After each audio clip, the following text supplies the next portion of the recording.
Good morning, this is your TDT News Update. I'm Carrie Roberts, making the news at this time. Secretary for Health and Wellness, Dr. Faith Brebner, said the public discourse surrounding increases in STI numbers in Tobago is part of the plan to address this issue. She said community support is part of the solution. Because we need people to be very aware of what is actually happening on the island and to be conscious of the fact that they are part of the solution as well. It is one of the reasons at the Division of Health and Wellness we decided to rework what we do with wellness and implement this new Department of Wellness, Prevention and Health Promotion.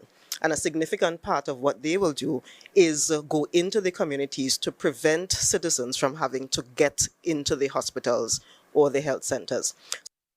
Dr. Brebner stated that one of the key responsibilities of the newly established Department for Sexual Health and Youth Development is the collection and interpretation of data. When you know what the data says, we can then design the programs and then implement. So you will be seeing things coming out from that department as relates to October Carnival and throughout the year. In other news, the Ministry of Transport and Civil Aviation is advising the public that light motor vehicles will be allowed on the priority bus route between Mount Lambert and Curep Junction from 9 p.m. to 2 a.m. starting Monday 22nd June and ending on July 1st. It explained this temporary arrangement is to facilitate work associated with the reversible lane system being implemented along the Eastern Main Road. It said the arrangement should help ease traffic flow during this period. The ministry urged motorists to exercise caution when approaching work zones, follow all traffic signs, and comply with the instructions of traffic personnel on site. It warned temporary delays should be expected and advised drivers to use alternative routes where possible. The ministry apologized for any inconvenience and thanked the public for its patience and cooperation. In crime news now, while fathers were celebrated on Sunday, officers from the Central Division spent the day pursuing those who have failed to meet their parental responsibilities. Their efforts resulted in the arrest of more than 24 men who collectively owe nearly $150,000 in unpaid maintenance fees. Officers of the Central Division Warrants Departments executed 34 warrants during Operation Steady Guard over the two-day period.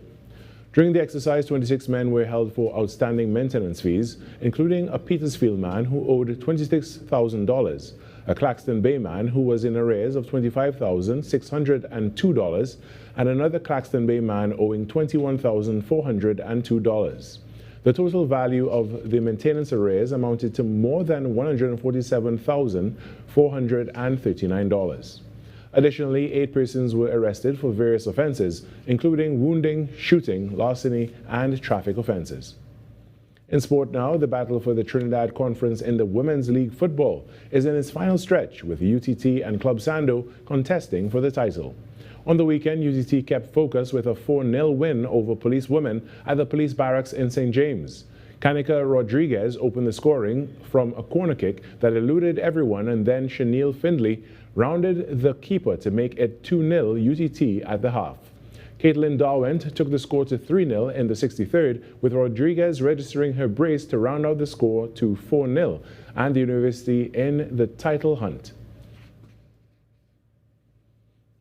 And that's what's making the news this morning. But joining us right now is the host of Trinidad and Tobago Today, Virmala Balkaran.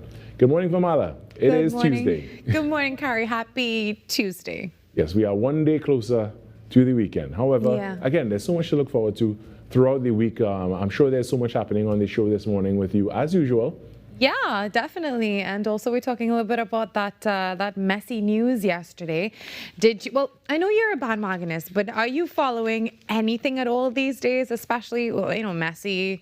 I know everybody loves Messi. So now he's just made football history by actually becoming the all-time leading goal scorer in men's FIFA World Cup history. Incredible. So to all the Messi fans out there, I know that you're very excited this morning and you're probably still celebrating. Also, tomorrow's his birthday, just a random fact. Really? Tomorrow he turns 39, so. Wow, all right. He and suddenly I don't feel so old anymore. Oh, you mean your same age? Yeah, my same age. I mean, I'm in my 20s. Just Oh, so you should be calling me Mr. Carrie from now on. Uncle Carrie, it's totally fine. Wow. Well, You know what? I look for that. I'll take it. Carrie, what did you do yesterday? Yesterday, I went to the gym.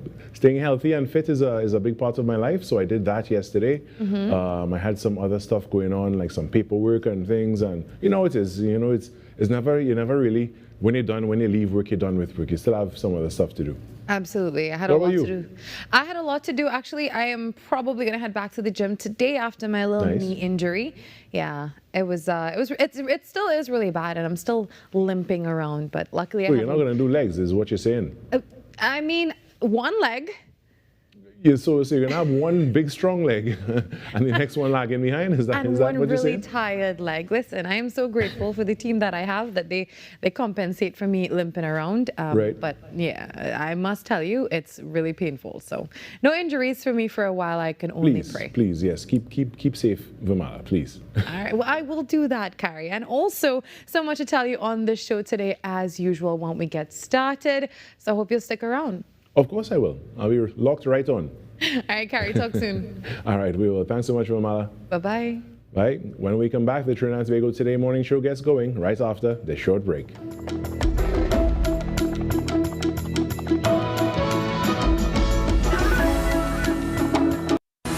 Your stories, your communities, your country. TTT News is everywhere, on the ground, across Trinidad and Tobago, and on every smart device. TTT News, nightly at 7. TTT News, committed, accurate, relevant. Coming up, hot plates, cold drinks, and chill vibes were the order of the month in Antigua and Barbuda. Top chefs, tasty menus, influencers, and foodies. The boxes were ticked, kitchens buzzing, and grills fired up. It's the one and only Antigua and Barbuda Culinary Month. It's Caribbean Passport TV on TTT. Hey, up for this exciting challenge and confident about your business? If you are, the 1020 feature is just for you. It's where you give your customers 10 reasons in 20 seconds why they should shop by you. This fun-filled feature will be captured, packaged, and aired on television and promoted on social media simultaneously. Small, medium, and large businesses call or WhatsApp 764-3378 or 313-4215. Let's feature your business. 1020 with Junior K. It's affordable, effective, and fun. Unleash your imagination with TTT's Terrific Toon Time. Join us as we stop evil geniuses from taking over the world on Super Z, or hop on board for a journey into outer space with Galaxy Kids. Be a part of our quest to save the forest alongside our robot pals from Bugspot Ignition. Or let's go exploring with Duda and Dada. It's fun-filled adventure with Terrific Toon Time right here on TTT. My mind's so consumed with pain. You're fired. I need this job, man. You need help. I have other concerns for tenants who actually pay. So, how can I help? I need a room. I got $40. That's not enough. I'm sorry. Hey, it's me. You okay? I need your help.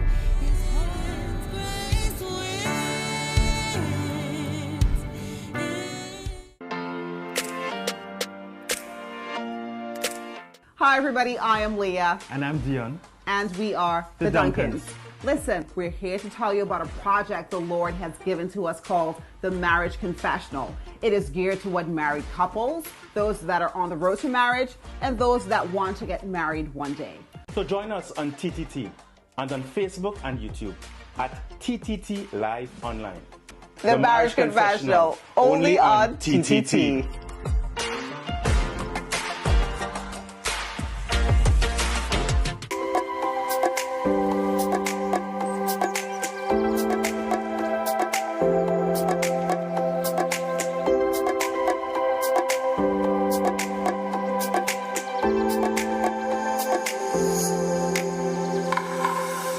Tuesday, 23rd June 2026. The time now, it is 6:09 a.m. Good morning, Trinidad and Tobago and the world. I'm Virmala Balkaran, and welcome to Trinidad and Tobago Today. So let's take a look now at what's trending this morning. Well, news broke overnight that Christopher Samaru, the father of police shooting victim Joshua Samaru, was detained by police on Monday evening under Regulation 11 of the Emergency Powers Regulations. Now, his detention came just hours after police conducted a search of his Marva home and follows remarks that he made during a Father's Day radio program, which police are reportedly investigating. Now, Samaru had earlier visited the Central Police Station, accompanied by his attorney, to provide a statement, maintaining that, well, his comments had been misconstrued. Now, he was later detained at the St. Clair Police Station and is expected to remain in police custody as investigations continue. And the Ministry of Education has opened applications for the 2026 school supplies and book grant, providing support to eligible families ahead of the new school term. Applications open from June 22nd to July 2026, with students eligible to receive up to $1,000 depending on their level of study. Parents and guardians are encouraged to apply online and ensure all required documents are submitted before the deadline. The ministry is reminding applicants that eligibility will be assessed and submission of an application does not automatically guarantee approval. And well, we're continuing to celebrate men throughout the month of June, that is, on Trinidad and Tobago Today. And well, we've teamed up with psychiatrist and general practitioner Dr. Virmala for some guidance to support our men, our mind, body, and soul. And today's message, well, it is very simple. Too much screen time can really increase stress and anxiety. So remember to disconnect from social media to reconnect with your mind, your health, and your life. Well, ultimately, the brain receives and deserves treatment like any other organ. Let us deal with pain, grief, fear, and heartbreak with the proper care and support. Well, you know what to do. It's a beautiful Tuesday morning in Trinidad and Tobago. The traffic is not too bad today. Maybe school is just winding down, so hopefully it's nice and easy for you. Whatever you're doing today, thank you for taking us on the go with you. It's time now to grab that cup of coffee and settle in. Trinidad and Tobago Today has begun.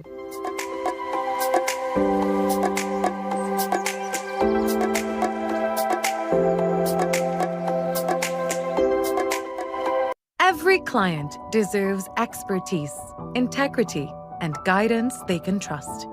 At Camino Realty International, we deliver integrated real estate solutions, sales, rentals, property management, and project development. Driven by excellence, transparency, and innovation, we protect value, create opportunity, and build lasting success. Because real estate isn't just about buildings. For more information on our services, log on to CaminoRealty.com or follow us on social media at Camino Realty TT. Camino Realty International, elevating lives one property at a time. Being connected, it means a lot because first of all, you can't do this by yourself. When you have your phone, you always have somebody at your side. I could call for help, anything going on, I'm giving children the opportunity to experience outside of their neighborhood. Digital is kind of a comfort, you feel good that people in your lives are always able to be contacted. I was with the other network and I was having problems, so I joined Digicel and I never regretted it. If you miss any part of this show, sucks to be you. It's about that time. Hi, I'm Penny Gomez, and welcome to Pop. It's Wendy Fitzwilliams. Welcome to Pop. Oh my God, what majesty. I'm new to Penny on point. Peter Alliance. You don't know, guys, what it took to get him here. Sorry, stop. Food art? Food art. I like Can we speak, Penny? Sure. Well, I feel as if having both of you in here is just like atomic energy. All right. Yeah. Don't come up in here and change the rules of the competition. Penny, block your ears a minute. Okay. She gave us limited input. I just battled the trophy. Any people show? Big belly man do an award. You are both crazy. That's what this is determined. I feel as if we need like 2 episodes of pop to get through with these two. My family were calling, so I wanted to show them what I was doing. The right temperature. If I had papers, I'll just throw it all up and just let the show go to the dogs. I am just putting out a disclaimer there for whatever happens. I'm not responsible. Penny exits.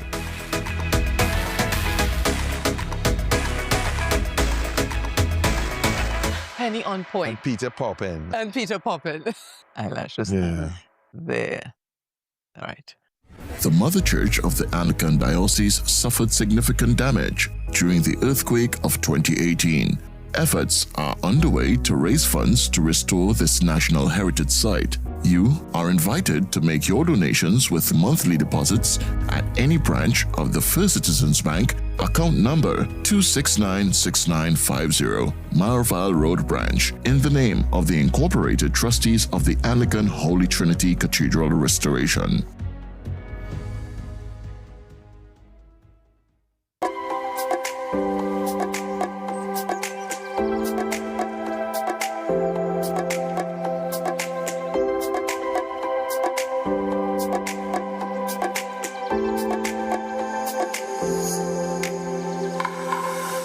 All the time now, 6:16 on Trinidad and Tobago today. As we said, we really do hope that you're having a great day today.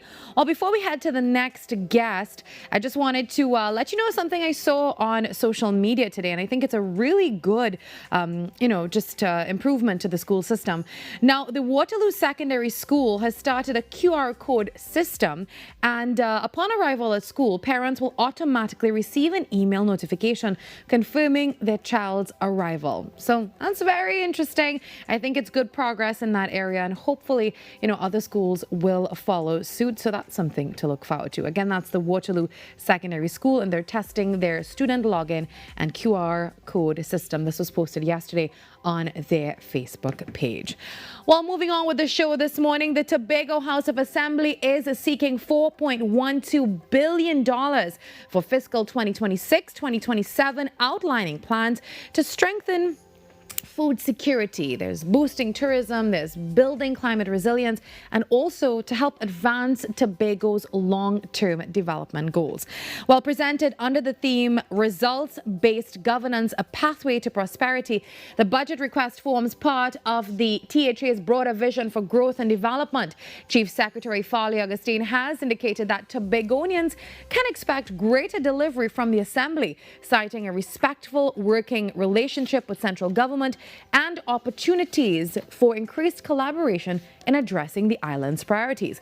Well, joining us this morning to discuss the budget request, the key initiatives proposed, and the vision for Tobago's future is Secretary of Finance, Trade and the Economy, Petal Ann Roberts. Good morning, Secretary Roberts, and thank you for joining us. Good morning, and thank you, Virmala, for having me, and good morning, Tobago, good morning to Trinidad and Tobago, and all your viewing audiences this morning. Well, Secretary Roberts, you've presented a budget request of $4.12 billion under the theme Results-Based Governance, a Pathway to Prosperity. Very profound name, I should say. So can you take us through now the vision behind this budget and what do you hope that this will achieve for the people of Tobago? Well, this budget was it's actually the first installment of our official medium-term plan. We do have our plan, it's called the Blueprint, and it outlines several policy initiatives that we would like to advance for Tobago to become more self-reliant, inclusive, diversified, and just a prosperous Tobago. The theme is actually results-based governance, and we're on a pathway to prosperity. So what we have done, we have identified the policy areas that we think that will have the impact for fiscal 2027 coming out of 2026. So we have aligned some of those projects under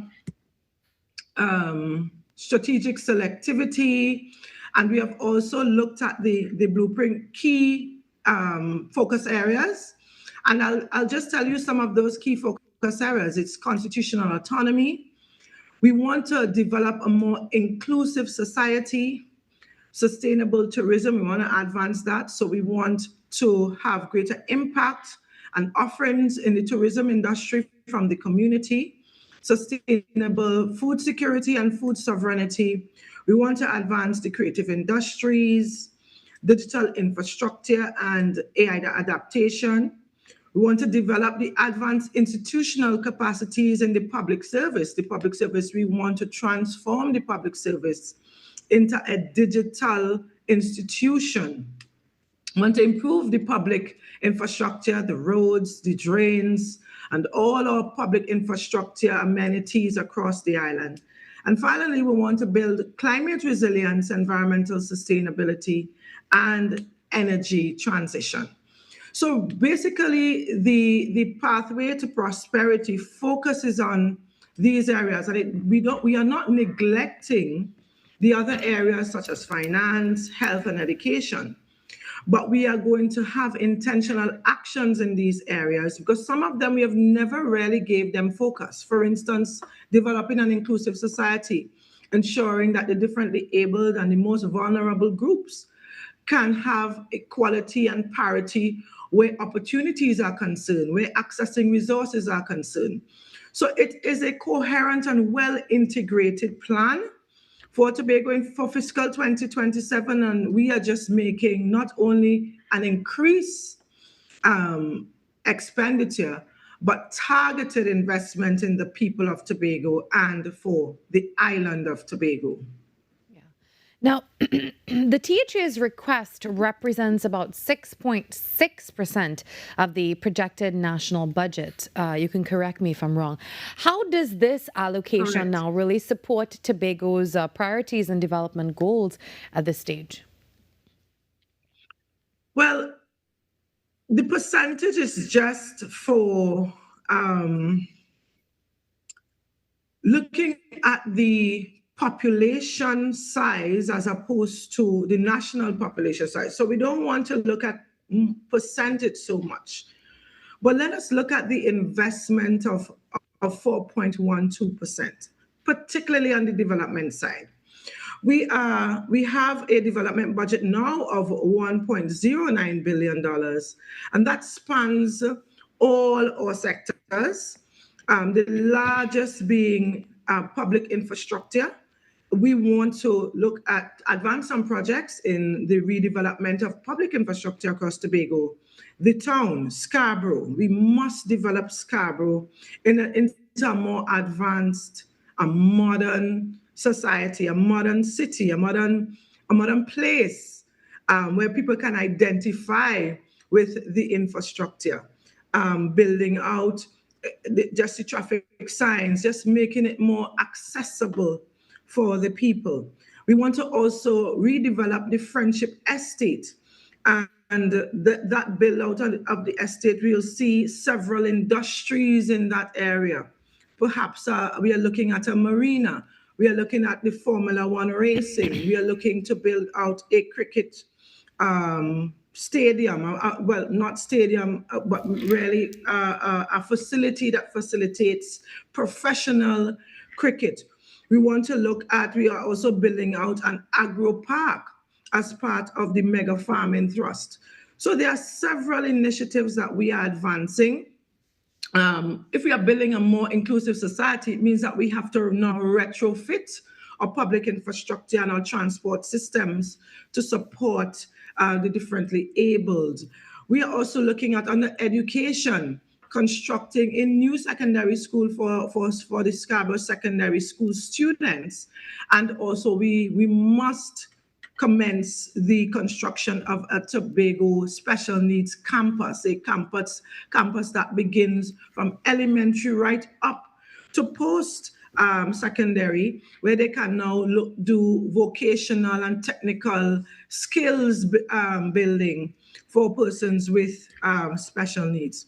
We want to look at youth and sport development and what that would look like, the build out of an indoor facility. There's an indoor facility that started prior to 2021 and we want to complete that. We want to complete the Goodwood recreational facility.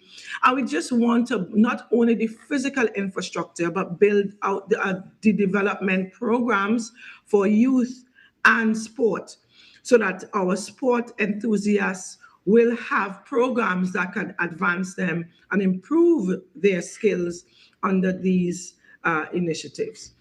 So it's an all-encompassing budget. It looks at all the sectors and we just want to look at the transformation of Tobago. Results-based governance really speaks to, we have set targets for ourselves. We have a more results-based structure. We do have now an AI-assisted portal to assist us in the operationalization and implementation of projects across Tobago. So this fiscal year coming up, Tobago and Trinidad and Tobago can look forward to enhance delivery at a more diversified and a more modern economy. And most importantly for me, a more inclusive society. Now, Secretary Roberts, food security was also highlighted as a major priority. I know that's a critical point these days. So from a financial and planning perspective, what role do you see this area playing in strengthening Tobago's economy? Well, food security is a very, very critical sector for Tobago. We want to have less dependence on our external inputs and empower officials and farmers to build a more sustainable Tobago. For far too long, Tobago has been dependent on the national economy. We have been dependent on the export markets. And what we are doing now, we are having increased labor inputs, utilizing the CPEP program, the labor from the CPEP program, to do a more structured agriculture program that would include specific crops under the fruits, a special program that looks at fruits, vegetables, and or root crops as part of the build out of that program. We want to also look at vesting more lands into farmers. The farmers, the lands, in Tobago, we want to look at the land use policy across the THA. We now have a new division, the Division of Strategic Planning and Development, and they will build out the spatial and land use plans. And in those plans, we want to allocate more land space for agriculture and building up more mega farming projects. So rather than using larger expanse of lands, we want to use more parcels of lands, not just one area, but in several areas across Tobago. We have already started in Friendship, in Courland, and we are looking at other areas across Tobago to vest these agricultural lands into the farmers. So that is the plan for the food security and food sovereignty. And I'm sure you will have the Secretary for Food Security here on your program to articulate the broader plans for this sector in Tobago. Now, Secretary Roberts, the budget also speaks to climate resilience and sustainability, another hot topic these days. So how now is the THA ensuring that investments today really help Tobago prepare for future challenges in this area or these areas? Well, we are taking a deliberate step to include climate resilience and building out our infrastructure to take those key policy directions into consideration. As we now have a dedicated division that would look at the impact of the climate change and look at also how our infrastructure can become more strengthened to withstand the unpredictable effects of climate change. We become more disaster resistant. We become more a more resilient society, ensuring that all our infrastructure take into consideration our climate, not only to build resistant structures, but to also ensure that everything we do takes into consideration climate change and environmental sustainability, and utilizing better energy forms across the island. So the Division of Climate Resilience, Energy and Environmental Sustainability and Energy will work very closely with the Division of Food Security, as well as the Division of Strategic Planning and Development, so that the build out of all our amenities and infrastructure and everything that we're doing takes into consideration all that has to do with the climate change and sustaining our climate.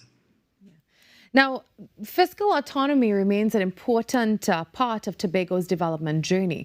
Now, how does this budget, Secretary Roberts, support Tobago's continued push towards that greater self-determination and stronger financial capacity? So one of the key and top, as I've mentioned yesterday in the budget, the top priority areas is constitutional autonomy. And as you know, we want to build out a more self-reliant Tobago. And therefore, we are now going to look at our what self-determination looks like and what we want from the amendments to our autonomy. We have already started that work. That work started prior to 2021, prior to 2018, and we have had several bills being drafted. We will now look at those bills, have a review. We have established now 2 committees in the budget. We have 2 committees to be established that will advance the constitutional autonomy project. The Division of Legal Affairs, they will be the champion on the government side to assist in drafting and ensuring that the legislation reflects what the people of Tobago want. So what 2 things we'll have a dedicated division treating with the question and the constitutional autonomy project, and we will also seek the collaboration and consideration of all our stakeholders. We'll seek constitutional autonomy experts, legal experts, some key stakeholders in Tobago's society. We as the government, we may also engage persons on the central government side to ensure that what we want is coherent with the government's legislative framework. So we're building, as I said, we're building out 2 committees to advance that. We also have the Division of Legal Affairs, and the number 1 for us is building out a more advanced and self-reliant, diversified society in Tobago, and constitutional autonomy is top of the agenda in actually achieving that. Well, I'm going to ask for your closing comments here, Secretary. And, when you look ahead over the next year, what are the key achievements that you really would like Tobagonians to see as a result of this budget? Right. So, 1, constitutional autonomy. We would love to see Tobago get the greater autonomy that we deserve. That's 1. And greater autonomy will what that would look like. We are looking at percentage shares of the budget now. We want to look at a fair share model so that Tobago gets an equitable share of the national budget and the resources that are vested in Trinidad and Tobago, rather than just looking at a population share. I would like to see, as I said, a more inclusive Tobago. For far too long, our differently able, they are not integrated into society as we would like. The employment opportunities for these persons, the vocational opportunities and skills training and building for persons with different skills and different abilities in our society. I would like to see a more modern Tobago in terms of adopting digitization and technology. We have been utilizing the paper and the older models of public service delivery. I'd like to see we can remain at home and access our public services. I want to look at things like food security. If Tobago can be, when the boat comes up from Trinidad, we don't only receive goods in Tobago, but we can also transit food production and the food that we produce in Tobago here to Trinidad, equal as we receive from Trinidad. That is part of the greater autonomy for Tobago, less dependency on external markets. In terms of sustainable tourism, we want to see the community thriving as part of the tourism thrust. They must be the ones now with the opportunities to offer tourism and to benefit from the tourism in the communities. Tobago's House of Assembly have been driving the tourism initiatives. We want to see the communities build on their music, their culinary arts, the visual arts and craft, poetry, literature, fashion. We have these resident in our communities, and it's about time the community benefits and leverage on these opportunities and integrate that into the tourism offerings for Tobago. Improvement generally in our public infrastructure, and the public infrastructure must be retrofitted now for both climate resilience and ensuring that the differently abled persons across Tobago have access and full access to all public services. So these are just some of the results we'd like to see for Tobago. The secretaries of the various divisions, they now will articulate better for you the programs and initiatives on a more granular or specific level for you to understand where we are now and where we are heading in fiscal 2027. All right. Thank you very much, Secretary of Finance, Trade and the Economy. Have a great day, and we'll talk to you soon for another update. Thank you very much. All right, take care. Talking all about the THA's budget request of $4.12 billion for fiscal 26-27. We take a break now. When we come back, there's more ahead on Trinidad and Tobago Today.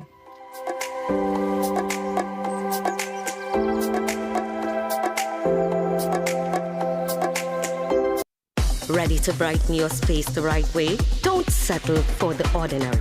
Step into brilliant. At Trinity Lighting Etc. Limited, we bring you over 20 years of experience in bulbs, specialty lighting, and hard-to-find lighting parts. Not sure what you need? Our knowledgeable team is ready to guide you, whether it's for your home, medical, commercial, marine, or business. We deliver quality you can trust at prices you love.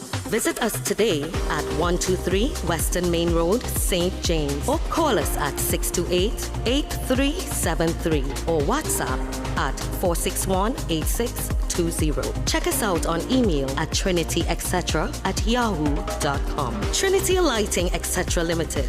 We light up your life. The plays that shake the arenas. The stories that move a nation. From football to cricket, track to tennis, every win, every rivalry, every headline. This is where Trinidad and Tobago come for sports. TTT Sports with Nasira Mohammed, daily at 7 p.m. Rivalries, predictions, and bragging rights. Who are you backing? Who's already making excuses? And who do you think will lift the trophy? Join hosts Mariah Ramharak and Nasira Mohammed live on The Final VAR, Thursdays at 8:30 p.m. as they discuss every controversy, every goal, and review every match from football's biggest stage, along with a panel of guests. The Final VAR, where the debate is as exciting as the game. Watch exclusively on TTT and stream on TTT Live online.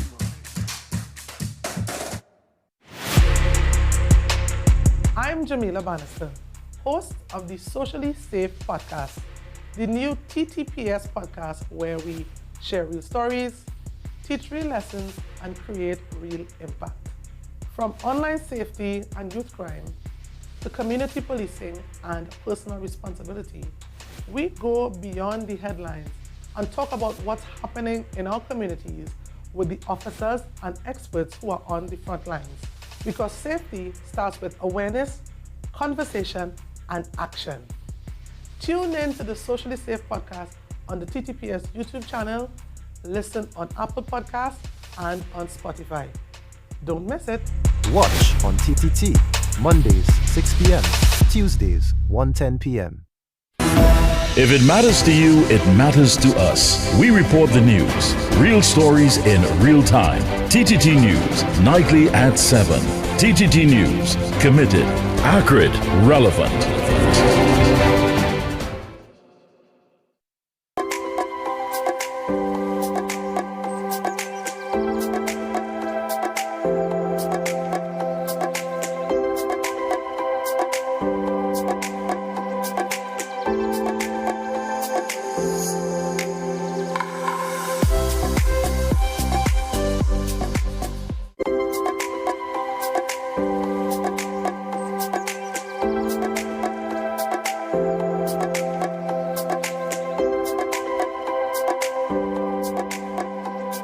Welcome back to Trinidad and Tobago Today on TTT. Now, in today's world, personal safety is something many people think about. Now, whether it's walking to your car, traveling alone, dealing with aggressive behavior, or simply wanting to feel more confident in your surroundings. Knowing how to protect yourself, well, that can really make a difference. Now, Krav Maga is one of the world's most widely recognized self-defense systems, developed for real-life situations and focused on practical techniques that anyone can learn. Well, joining us this morning is Chief Instructor Ian Levier. That's of the Krav Maga Global Academy, Trinidad and Tobago, to discuss self-defense for everyday life and how ordinary people can be better prepared to stay in an unpredictable world, I should say. And also, good morning to Robert Bain joining us on set as well. Hello, gentlemen. Thank you very much for having us. Thank you for being here. Let's talk a little bit about Krav Maga. Now, for people who are hearing about this for the very first time, what exactly is Krav Maga? Well, let's start with the name, the obvious part of it. So Krav Maga is Hebrew for contact combat, the actual translation. Okay. And Krav Maga is not a sport, so it's not something that someone who wants to compete or represent the country would participate in. It's real life self-defense. It's about being able to feel confident and comfortable to be able to deal with any kind of conflict or confrontation that may present itself, whether it is at school, at work, or just at home, because we know now we have the onslaught of home invasions, so that's a big issue, or any environment, because as we know, when it comes to conflict or confrontation, it can happen at any point, at any time, with anyone, anywhere, with anyone. Now, what makes the difference, make it different, I would say, from traditional martial arts? Being involved in traditional martial arts now for over 35 years, I have done different styles and I've actually represented the country in a sporting capacity. Krav Maga is different because there is no rules. When you condition someone to not hit this place, not hit that place, don't do this, don't do that, the actuality of it is when the conflict presents itself, you revert to what you've been trained to do. Right. And if you have rules, you have limitations. So Krav Maga removes all limitations. There are no rules. Anything goes. Oh, that's interesting. Now, many people assume that self-defense is only about fighting. How much of Krav Maga is actually focused on now, like awareness and prevention and actually avoiding dangerous situations altogether? Of course, we're not having specific statistics. I like to say 95% of self-defense is about decision making. 5% is about the technique or the application of a technique. If you can de-escalate, if you can avoid, then you are providing yourself the greatest opportunity to survive or to prevent any kind of serious injury to happen to you. So I would say 95%. It's about the decisions that we make. How did we get to this point in the first place? And could we have made different decisions that would avoid us being in this situation where we actually have to use physical contact? We think about that in the school environment. We think about that in the work environment. Are we making the best decisions that would allow us the opportunity not to use what we have? Very early for me in learning martial arts, I knew that if my instructor says to me, every weekend he gets into a fight, every weekend he has to defend himself, something is wrong with that instructor. Absolutely. You can't be picking fights. Maybe he's picking fights. Maybe. And even then, that's not the best situation to want to be in. So for us, it's about making the decisions. What am I going to wear today? What I'm wearing, can I fight in it if I have to? Can I run in it if I have to? Very interesting. Where am I going? I need to start thinking about that, guys. With the places that we go. With clothes that I wear, I need to think about that as well. It starts from your wardrobe. So it's a mindset. It is a mindset. So even before you leave home, self-defense begins. Wow. Where am I going? What's the likelihood of some kind of conflict or confrontation happening where I am going to be? And if there is a possibility, should I go there? Yeah. So it's about the decision-making process. How am I getting there? Am I traveling? Am I driving my car? Am I aware of the environment and the journey that I have to take? So journey management becomes a big part of it as well. Yeah. Now, Robert, how long have you been involved in Krav Maga? So I've been involved in Krav Maga for probably over 10 years now. Okay. But I have also been involved in martial arts for a lot longer than that. Do you have a preference? Am I allowed to ask? Oh, yeah. Hands down Krav Maga. Okay. And it's not because Ian is sitting right here. No. Krav Maga is definitely different in that, as Instructor Olivier said, the decision-making process is a big part of it. And, you can't really, with traditional martial arts, the focus is a lot on the technique and the fighting, but in a realistic situation, in a violent encounter, the decisions you make are key and crucial to the outcome of the situation. So, Krav Maga really sets itself apart in terms of that aspect of it. Yeah. So let's talk a little bit about females now. I know women are, often unfortunately targeted in very specific ways. Are there any particular self-defense principles or techniques that every woman should know? I know we have a demonstration coming up in just a few minutes. But before we do that, in theory, the biggest hurdle for females in self-defense is self-confidence and the belief that they can do it. There's no special technique that a male should do or a female should do. It's the mindset. Do you believe in what you are going to do, and do you believe it will work?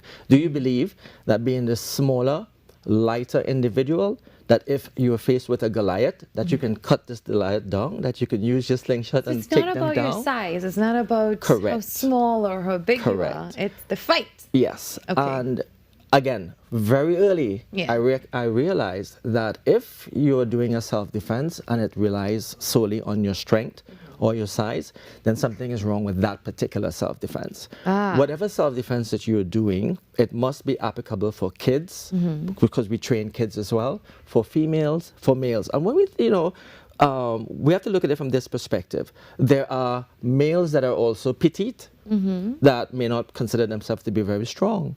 So whatever self-defense we're teaching or they are involved in has to work for everyone across the board. Well, gentlemen, we're going to take a short break so that we can get ready for the live demonstration. We'll continue the discussion, of course, when we come back. So much to ask you. Maybe we'll learn a thing or two this morning. I mean, I do have a bad knee, but I'm going to be really plugged in. Maybe we should have had Carrie here. That would have been really, really great. So stick around when we come back. A discussion and a demonstration of Krav Maga on Trinidad and Tobago today.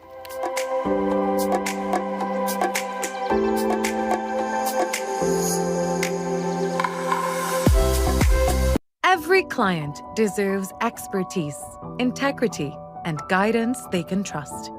At Camino Realty International, we deliver integrated real estate solutions, sales, rentals, property management, and project development.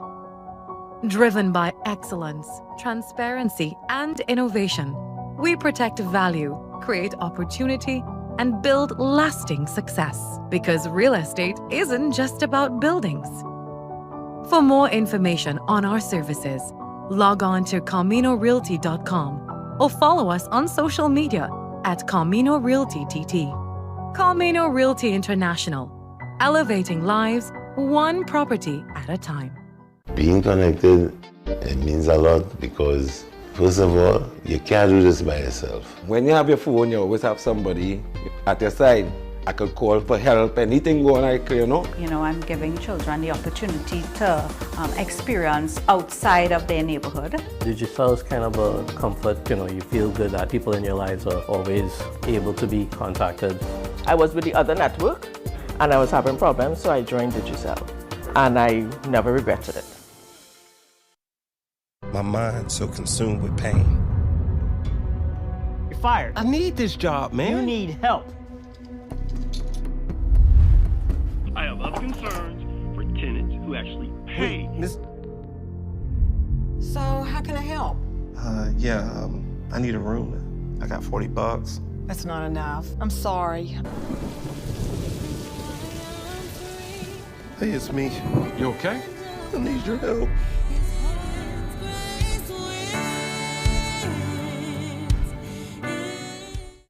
Coming up, hot plates, cold drinks, and chilled vibes were the order of the month in Antigua and Barbuda. Top chefs, tasty menus, influencers, and foodies. The boxes were ticked, kitchens buzzing, and grills fired up.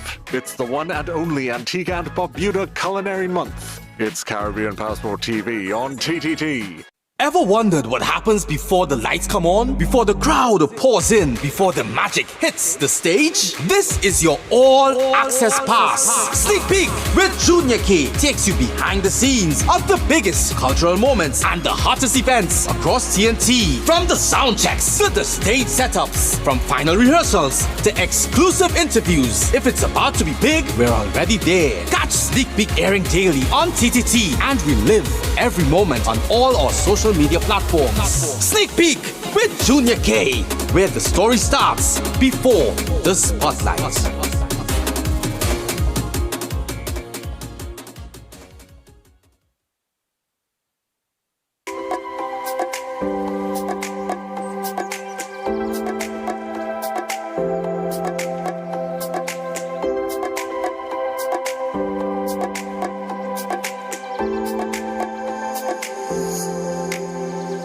Welcome back to Trinidad and Tobago. Today, 8 minutes before the top of the hour. So as we promised, we continue our discussion and now a demonstration of Krav Maga. So continue to join me on set this morning. We have Ian and Robert, and they'll be showing you a real-life demonstration. So I'm going to let Ian tell you what he's about to show you this morning. Okay, thank you very much again.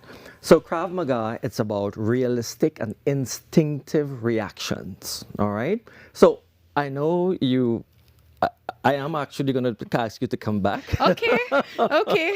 All right, good. So, I'm not going to ask you to do anything too physical. Okay. But I'm going to ask you a question. Mm-hmm. If I am coming at you, if I'm just reaching forward and reaching at you, what would you do?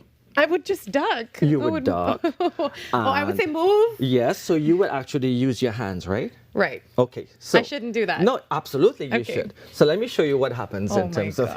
See, so I'm going to use Robert now. I think so. Right. So when something happens, something is coming at you, you have an instinctive and natural reaction. Something is coming at you, your hands goes up. Mm. Whether it is to defend or to say no, so stop. There's a reaction, Mhm. and your hand comes up. Right. So if the hands are coming up, right, there has to be a way to use this to your advantage. Because we can say, no, and then we see defensive wounds if you go to the hospital and so on, when you have a lot of Right. Yeah. Yes. You see. I've seen that on the shows. Yes, exactly. So you're going back. Krav Maga teaches advance, be aggressive, use the hands in a way that can benefit you. Okay. So if he's coming at me, I can choose to do that. Okay. And back up. Or I can choose to do this. Now I'm in here. So I'm using my hands. Again, the instinctive reaction will be hands come up. Exactly. So if he is swinging at me, I can choose to do this. Or I can choose to do go in. But if I'm going in and I haven't done him anything, he's going to continue the attack. So Krav Maga teaches a concept called bursting. Okay. So if he's swinging at me and he's coming in, and now I'm here. So again, what's happening? Instead of being, oh no, and now I'm being pummeled, I am actually going to advance and defend. But remember, if I haven't done him anything, he's going to continue the attack. And now I'm trying to now defend multiple attacks. So to stop that, immediately I attack. Wow. And then from here, that's a joke. This may hurt, certainly will disrupt. Okay. And from here, now I'm hitting the groin, an area that he can't condition. And then from here, I can either push and run away, or he attacks, I hit, and I continue the attack. Oh my. Now. Okay. Yes. Okay. The oh my. Yes? Because Krav Maga teaches you've got to know when the attack is over, when the defense is over, when the attacker is unable or unwilling to continue. Because self-defense takes into consideration self-preservation. Okay. I don't want to go to jail having defended myself. Right. So but I also need to protect myself. Exactly. So I got to know when to stop. And when do we stop? When the attacker is unable or unwilling to continue. So what about if there's a choke? So that might be a punch, yes? What about if there is a bear hug and now he's trying to take me somewhere else? Oh. So let's deal with the choke. Okay. I am going to choke. Some coming up, all right? And suddenly, stay away from me. So that's prevention. Okay. Yes? But what if he wasn't so aware, eyes closed, and you actually, not yet, were able to get your hands on him or her? Okay. So the first thing would be, as you saw, prevention. But now he's unaware, and now the hands are on him. So eyes closed, which symbolizes not being aware. And now? Wow. Thank you very much, gentlemen. Hopefully we did learn something this morning in Krav Maga. If that's your cup of tea, well, do feel free to get in touch with them and learn how to defend yourself properly, especially, it's a very crazy time that we're living in as well. The information is on the screen. Well, at this point, thank you once again, gentlemen. Carrie's up next with the major network news. We take a break before that. We come back with more inside hour number 2 of Trinidad and Tobago Today.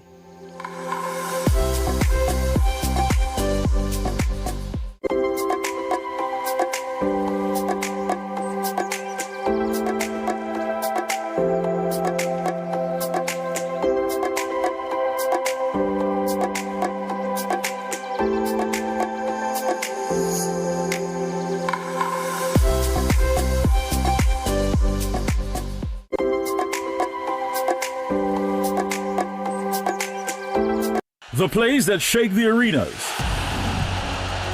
The stories that move a nation. From football to cricket, track to tennis, every win, every rivalry, every headline. This is where Trinidad and Tobago come for sports. TTT Sports. Committed, accurate, relevant.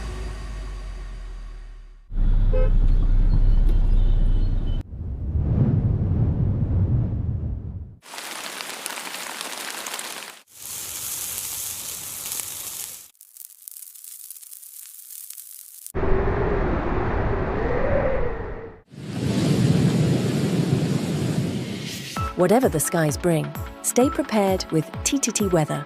Committed, accurate, relevant. Unleash your imagination with TTT's terrific Toon Time. Join us as we stop evil geniuses from taking over the world from Super Z. Or hop on board for a journey into outer space with Galaxy Kids. Be a part of our quest to save the forests alongside our robot pals from Bugs Bot Ignition. Or let's go exploring with Duda and Dada. Catch terrific Toon Time weekdays at 4:15 p.m. and Saturdays from 9 a.m. It's fun-filled adventure with terrific Toon Time right here on TTT.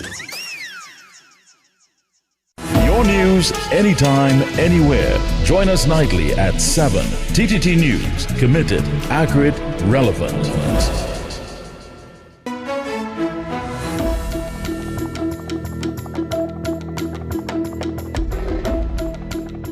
Good morning. This is your TTT News Update. I'm Carrie Roberts. Making the news at this time.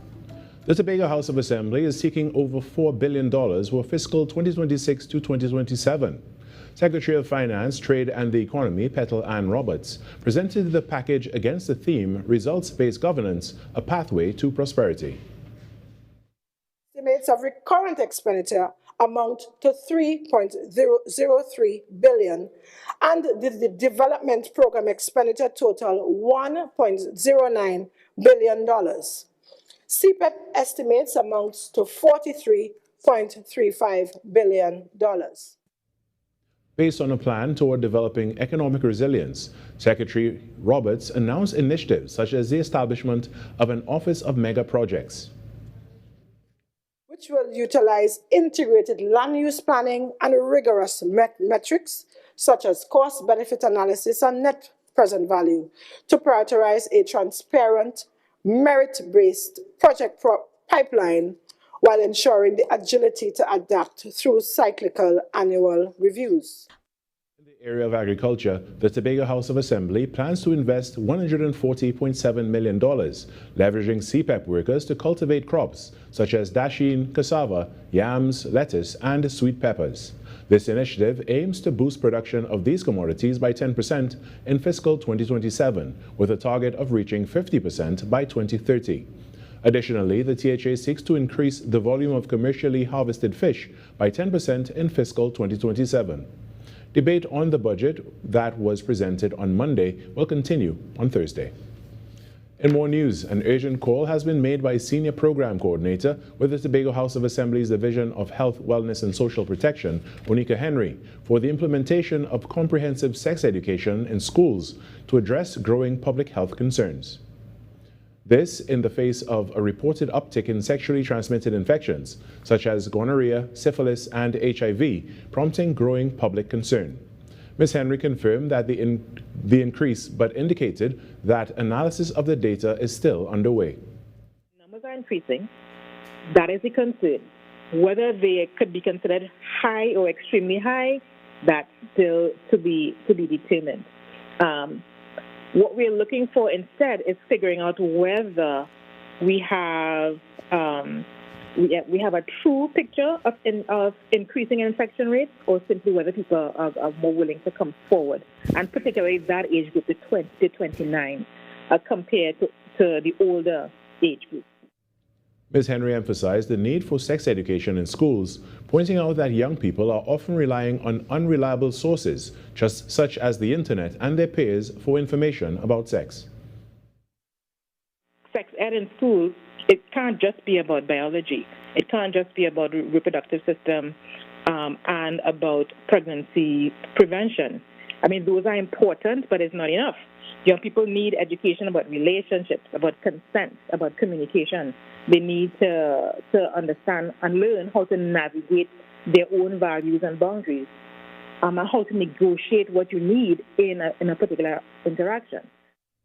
Ms. Henry says the Division of Health is planning a campaign to encourage people to get tested. In sport now, Lionel Messi is now the all-time leading scorer in World Cup history.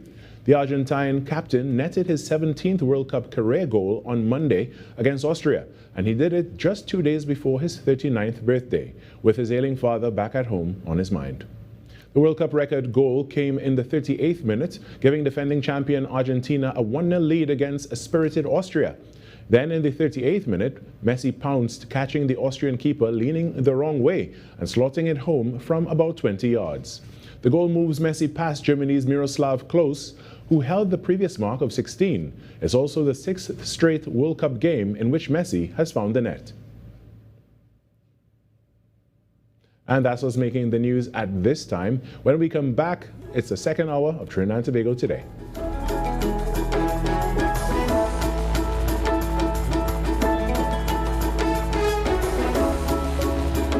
Being connected, it means a lot because, first of all, you can't do this by yourself. When you have your phone, you always have somebody at your side.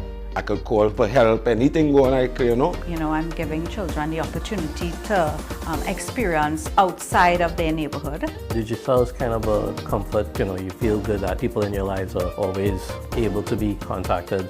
I was with the other network and I was having problems, so I joined Digicel. And I never regretted it.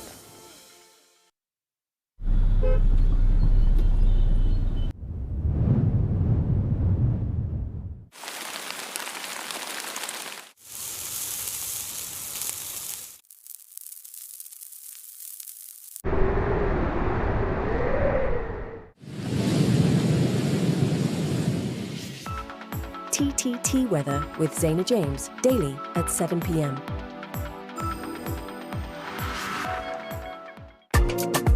What if possibility was only the beginning?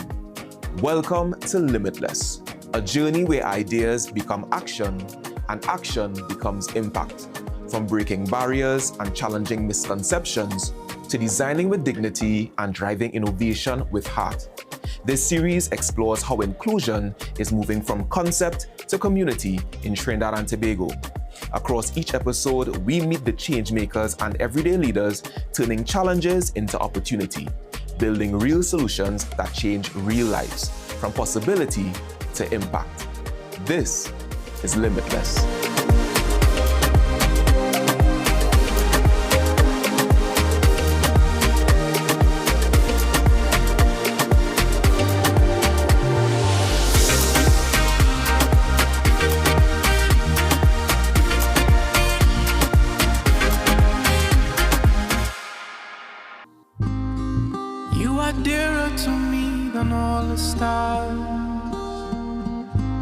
So many wish but never reach. 'Cause when I'm falling and all the world seems dark, you help me find my peace. Oh, shun mi ba vijani. Oh, shun mi ba.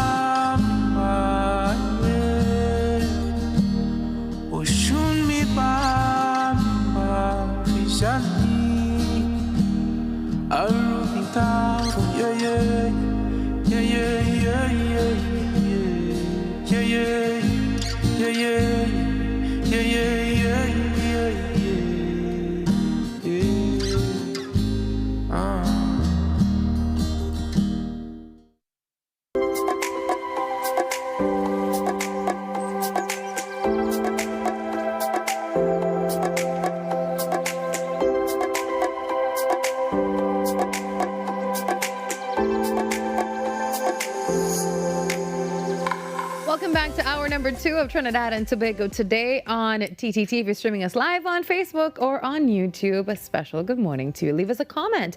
Let us know how's your day. Well, in the hustle of everyday life, words of affirmation and intentional gratitude can easily take a backseat. But when it comes to the men and fathers in our lives, well, feeling genuinely seen and valued is a critical pillar of the emotional well-being and confidence. Well, joining us now to explore how we can intentionally uplift our fathers, our brothers, and our husbands is Rhonda Thompson-Benjamin. Rhonda, good morning. Good morning. Thank you so much for having me. It's good to have you back here. It's been a while since we spoke. It has, it has. Now, But I'm Rhonda, happy that I'm here to explore this very, very important topic. absolutely. We've been having a lot of discussions about this topic, and it's good to really get your take on it. Definitely a very valued take as well. You know, Rhonda, we often think of men as being naturally self-sufficient, but why does a lack of intentional appreciation really hit their emotional health harder than society likes to admit?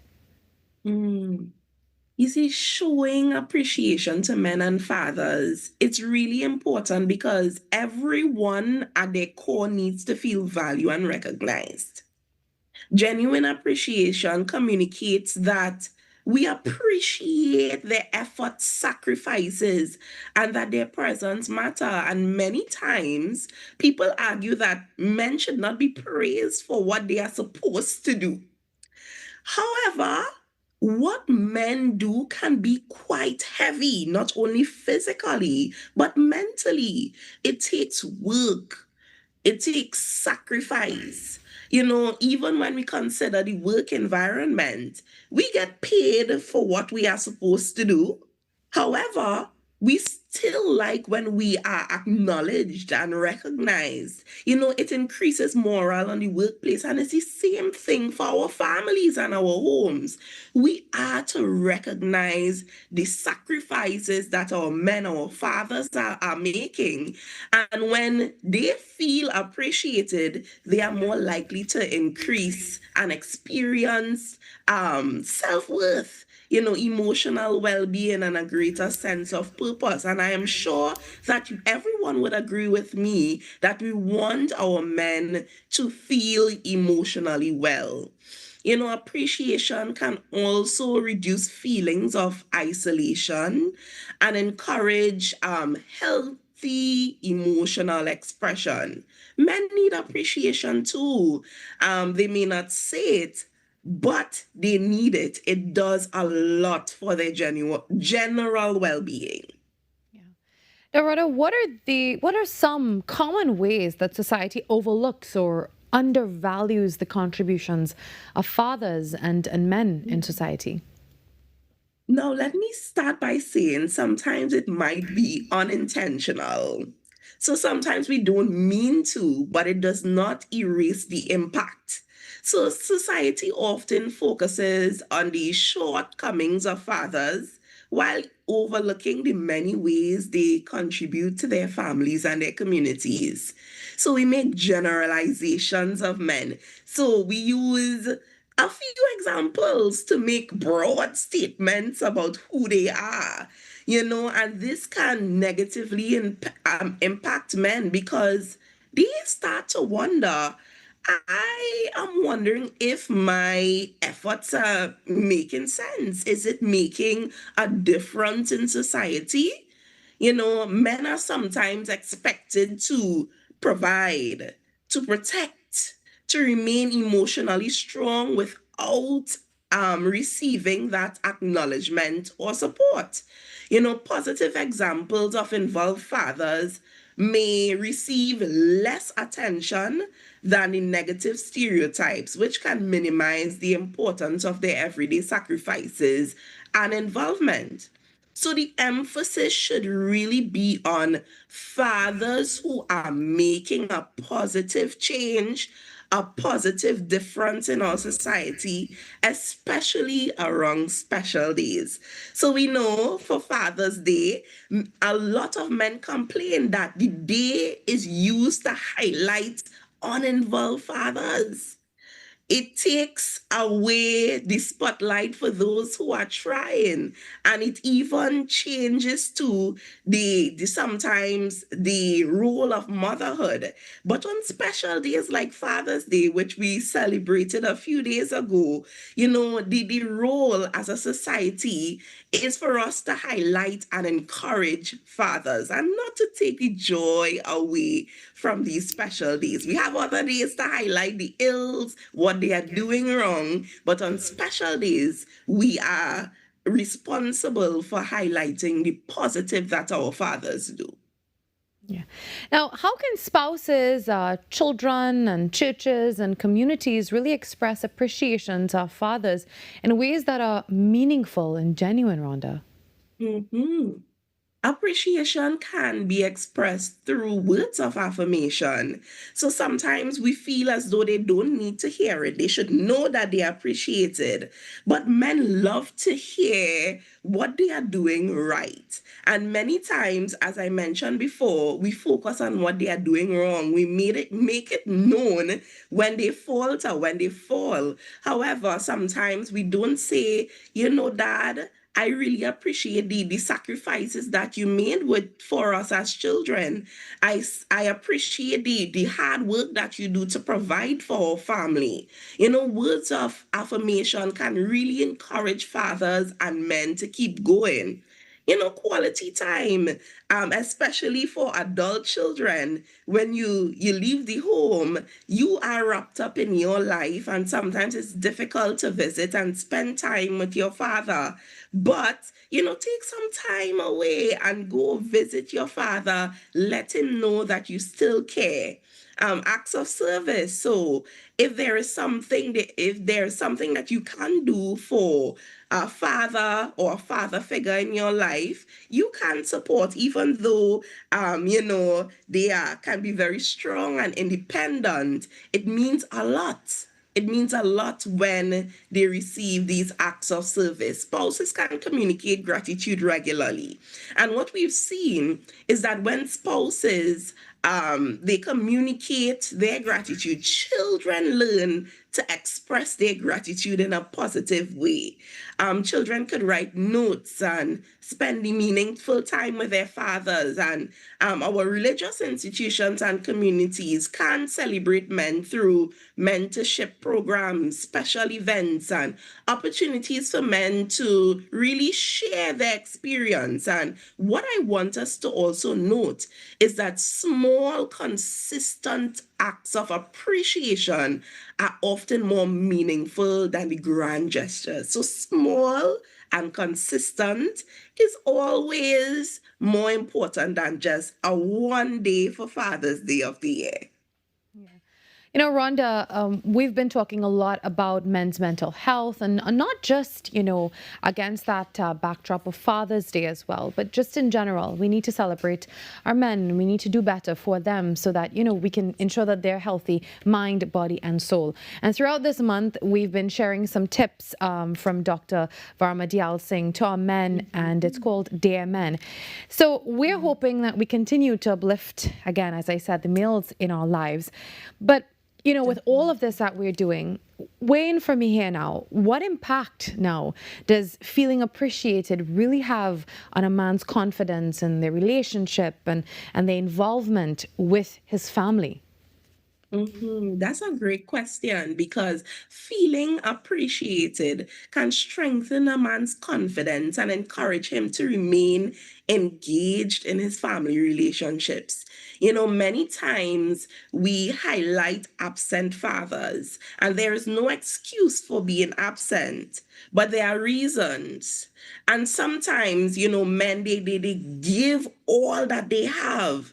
And again, the focus is on the one thing they were not able to give this time.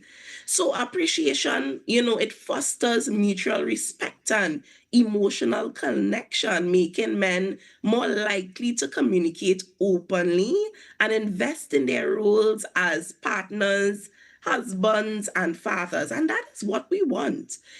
Positive reinforcement can motivate them to continue being actively involved in the lives of their children. So appreciation is not something that is surface level. It really impacts our family life and our community, and might I say, our society in general. So appreciation really goes a long way. And my final question for you this morning, Rhonda, for men who may not hear those affirmations often, those words of affirmation, what advice would you give them this morning to help maintain a healthy sense of self-worth and purpose? I know a lot of men are currently struggling and they're probably looking on right now. What would you say to them? Well, let me start by saying that your efforts are valued. And I am very sorry that you may not be hearing this regularly, but I want to encourage men that their children see, and their efforts may not be recognized in the immediate future, but in the long run, your children would look back and say, you know what, regardless of what was happening among my parents, my father was there. He showed up. So men should remember that their value should not only be determined by external recognition. While it's important, it should not just be determined by external recognition. You know, it's important that men, however, continue to build supportive relationships. So it may be with your colleagues, it may be with persons in your community. It's important to build supportive relationships, especially if you do not have support within your family. You know, seek healthy outlets for emotional expression. If you feel overwhelmed, reach out for help. You know, recognize your own growth and your contributions and remain strong in your self-worth. So even though others may not say it, at the end of the day, you think about what you've done and you celebrate yourself. And for those with a faith perspective, you know, grounding your identity and purpose, you know, in God rather than solely seeking the approval of others, it really helps in terms of building your self-worth and self-esteem. Well, thank you very much, Rhonda, for joining us this morning. You know, appreciation doesn't always come with grand gestures. Sometimes it's just a very special word, you know, just a reassuring word. Thank you, Rhonda. We'll talk to you soon. Have a great day. Thank you so much. Same to you. All right. Take care. The time now 7:20. We're continuing to celebrate men. We're continuing to celebrate Father's Day. Every day is Father's Day. Every day is also Mother's Day. I hope you've been having a great morning. We take a break. When we come back, you know what? More ahead on TNT Today.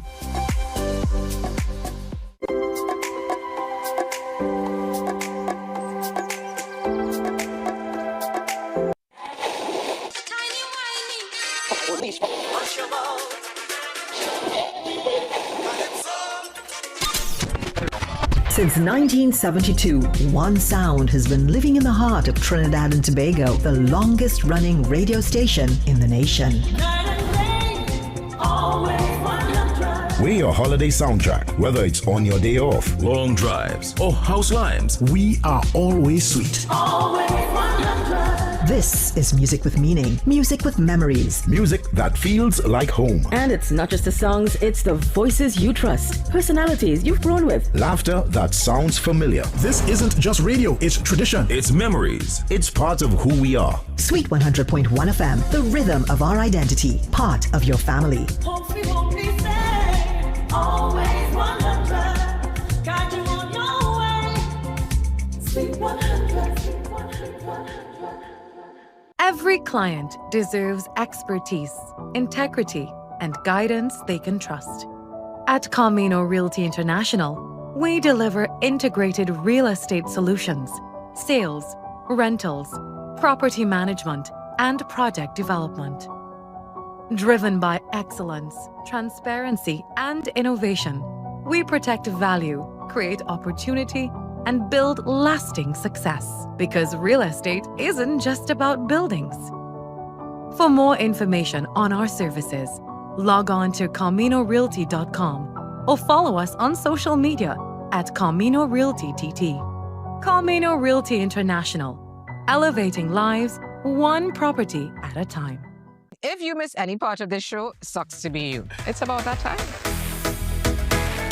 Hi, I'm Penny Gomez, and welcome to Pop. It's Wendy Fitzwilliams. Welcome to Pop. Oh my God, what majesty. I'm new to Penny on point. Peter Alliance. You don't know, guys, what it took to get him here. Sorry, stop. Food art? Food art. I like can we speak Penny? Sure. Whoa, I feel as if having both of you in here is just like atomic energy. All right. Yeah. Don't come up in here and change the rules of the competition. Penny, block your ears a minute. Okay. She gave us limited input, but I just bad all the truth. You need people show.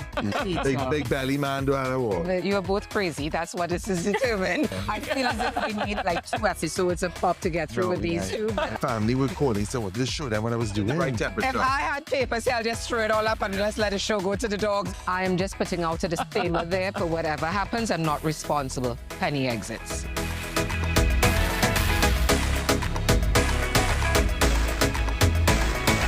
Penny on point. And Peter Poppin. Eyelashes. Yeah. There. All right.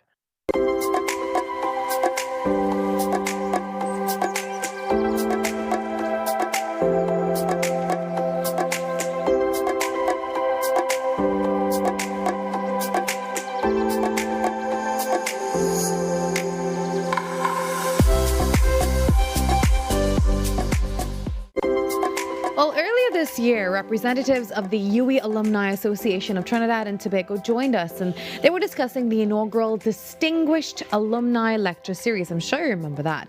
Well, today they're returning, and this is as preparations continue for the second lecture in the series, which focuses on a remarkable milestone in Caribbean environmental history. This year marks the 250th anniversary of the Tobago Main Ridge Forest Reserve, something we spoke about on Tobago Thursdays, you also remember, and it's recognized as the oldest legally protected forest reserve in the Western Hemisphere. Now, at a time when climate change, biodiversity loss, and of course environmental resilience are at the forefront of global discussions and conversations. Now, this upcoming lecture will really explore what the historic achievement can really teach us about protecting our natural resources for future generations. Well, joining us now, we have the president of the UWI Alumni Association of TNT, Mrs. Arlene Hamlin-Paul, and chair of the Distinguished Alumni Committee, Dr. Sophia Mohammed. Always a pleasure having you here. Good morning, ladies. Good morning, Trinidad. Good morning. Thank you so much. Now, Mrs. Hamlin-Paul, remind our audience who exactly is the UWI Alumni Association of TNT and some of their upcoming projects. Right, so the UWI Alumni Association Trinidad and Tobago chapter is an organization that is 37 years old, and within its history has engaged in many activities interacting within the community, has held events such as the wine and cheese. We had a signature wine and cheese event that we held many years ago, and we continue to interact in the community. Most recently, we would have engaged in some activities with Response Caribbean in response to Jamaica, our brothers and sisters in Jamaica regarding the Melissa hurricane last year. We have done work with organization We Are Better Youth. It's now We Say Yes. And they are youth-based, and we have interacted with them in encouraging their youngsters in entrepreneurship. We have interacted with Anointed Sons International that does work at the Youth Training and Restoration Center. So the entity is involved in a lot of community work. Yeah. Now, who is able to become a member of the association, and how can they do so? Anyone who has graduated from a UWI establishment in Trinidad and Tobago. That means if you've done a certificate course, if you've done a diploma, you can become a member. Persons often think it's limited to persons who have pursued degrees, but it really is about persons who have graduated the establishment and are willing to give back, because part of our motto is really giving back into the society. Now, Dr. Sophia, let's talk about the upcoming lecture. How was this theme that I spoke about actually chosen for this upcoming lecture? You know, thank you so much again for having us here. This theme was very special to us. Mahatma Gandhi said, what we do to our forests, what we say, how we treat our forests, how we treat our climate is a mirror reflection of how we treat ourselves. Within this month alone, we just celebrated World Environment Day. Yesterday was Rainforest Preservation Day, and we just celebrated, it's a culmination of 250 years of that celebration of the Tobago Forest Reserve. Now, that is very significant because that preservation of the Tobago Forest Reserve, 250 years ago is the first legal environmental legislation since 1776. Now, it took 15 years. Here's the history behind that. Why is that so important? It took 15 years in the UK Parliament before that act got passed. That represents and mirrors to what we're already developing and establishing in the last 250 years. So this particular lecture gives a history, gives that identification by the past 250 years and what we're looking forward to for the next 250. So it's that ecosystem from an environmental perspective, honoring the legacy, looking forward to the next 250. And we have a very special lecturer. That distinguished alumni lecturer, he's hold a PhD in forest ecology, more than 20 years in this advocating, worked in local organizations, governmental organizations. Dr. Floyd Homer was a distinguished alumni awardee in 2014, and he would have been actively doing this work for several years. So it's not just one, it's one keynote, and then he's joined by 3 other key panelists, Professor Judith Gobin, Dr. Shauda Mahabir, and Kwan Andrade, and they're all going to bring together this conversation on environmental conservation. Now let's talk about the actual event. Give us all the details on it. How can we attend and why should we attend? So this event, yes, you're hearing environment. Is it just for persons who are concerned about climate control and environment? It is for every single person, because quite frankly, everyone should be concerned. We're walking out in the outside, we're feeling that extra heat. We're seeing the Sahara dust. These changes are impacted by our daily actions. So any person can attend. It is a free, open event being held at UE, the Teaching Learning Complex, on Saturday, 27th June. So this upcoming Saturday, and I know my football fans are going to be saying, oh, Dr. Mohammed, we have football that day. But guess what? Everything is important. Find a way you can attend. Register, buy our registration form, or turn up on the day, or you can contact us at the UE Alumni Office. Right.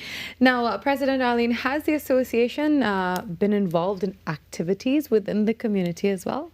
Yes, as I said before, many of the activities that we have done would have been in the instance of relief, as I said, and youth. And it's great that we're speaking about the environment, because the environment and the way we treat with the environment directly impacts our weather.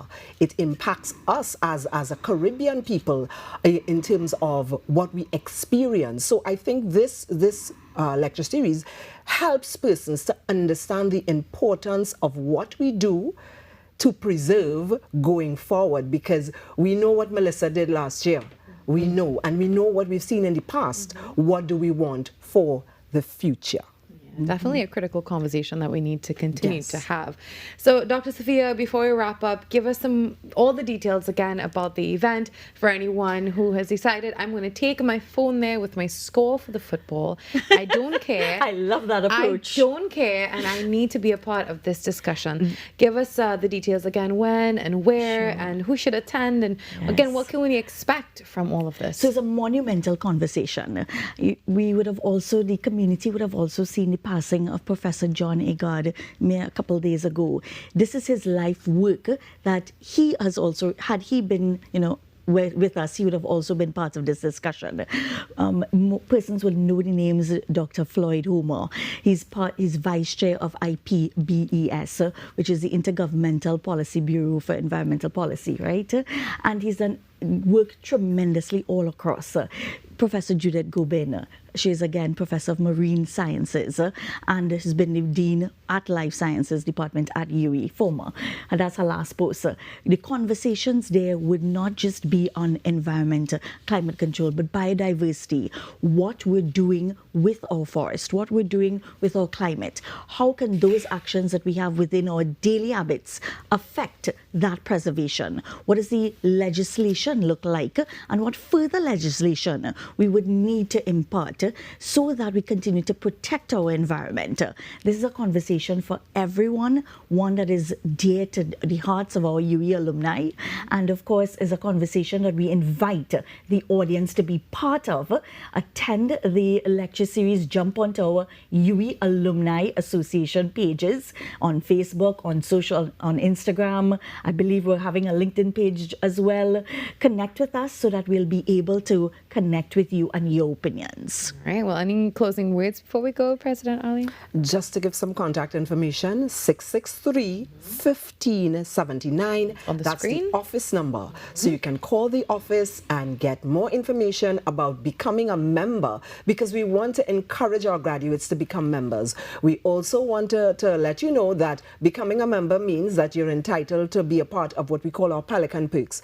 Our Pelican Perks are discounts that are available at merchants in Trinidad and Tobago, but not just Trinidad and Tobago, across the globe where there is a UE alumni site or chapter, which totals 160 perks internationally. I love how excited she is about this. 160 perks. That's a lot of perks. Yes. So please take advantage of that if you can. Of course, the information is on the screen for you as well. The 250th anniversary of the Main Ridge Forest Reserve. And it's not only an opportunity to celebrate a remarkable chapter in our history, ladies, but it's really a chance to reflect on the responsibility that we all share in protecting our environment, especially for our future generations. Without doubt. All right. Thank you, ladies. We'll talk to you soon. We know that you're going to be back here. Definitely. Dr. Sophia is definitely a friend of the show, and she's always bringing us some really valued content as well. Thank you so much for having us here. You're most Thank you welcome. very Have a much. great day, ladies. We'll talk to you soon. We take a break, and when we come back, there's more in the show.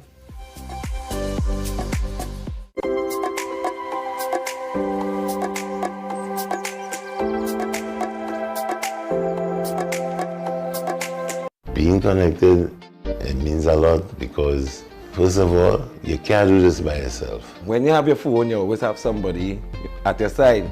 I could call for help, anything going on, you know. You know, I'm giving children the opportunity to experience outside of their neighborhood. Digicel is kind of a comfort, you know, you feel good that people in your lives are always able to be contacted. I was with the other network and I was having problems, so I joined Digicel. And I never regretted it. Every client deserves expertise, integrity, and guidance they can trust. At Camino Realty International, we deliver integrated real estate solutions, sales, rentals, property management, and project development. Driven by excellence, transparency, and innovation, we protect value, create opportunity, and build lasting success. Because real estate isn't just about buildings. For more information on our services, log on to CaminoRealty.com or follow us on social media at Camino Realty TT. Camino Realty International, elevating lives one property at a time. I'm Jamila Bannister, host of the Socially Safe podcast, the new TTPS podcast where we share real stories, teach real lessons, and create real impact. From online safety and youth crime to community policing and personal responsibility, we go beyond the headlines and talk about what's happening in our communities with the officers and experts who are on the front lines. Because safety starts with awareness, conversation, and action. Tune in to the Socially Safe podcast on the TTPS YouTube channel, listen on Apple Podcasts and on Spotify. Don't miss it. Watch on TTT, Mondays 6 p.m., Tuesdays 1:10 p.m. Coming up, hot plates, cold drinks, and chill vibes were the order of the month in Antigua and Barbuda. Top chefs, tasty menus, influencers, and foodies. The boxes were ticked, kitchens buzzing, and grills fired up. It's the one and only Antigua and Barbuda Culinary Month. It's Caribbean Passport TV on TTT. Unleash your imagination with TTT's Terrific Toon Time. Join us as we stop evil geniuses from taking over the world on Super Z, or hop on board for a journey into outer space with Galaxy Kids. Be a part of our quest to save the forest alongside our robot pals from Bugspot Ignition. Or let's go exploring with Duda and Dada. It's fun-filled adventure with Terrific Toon Time right here on TTT.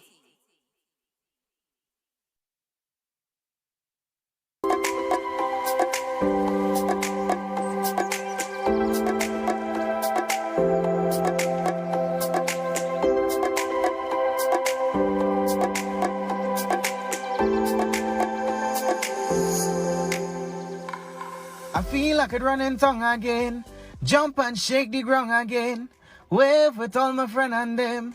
No place like home, home, home. Yeah, that is it, that is it.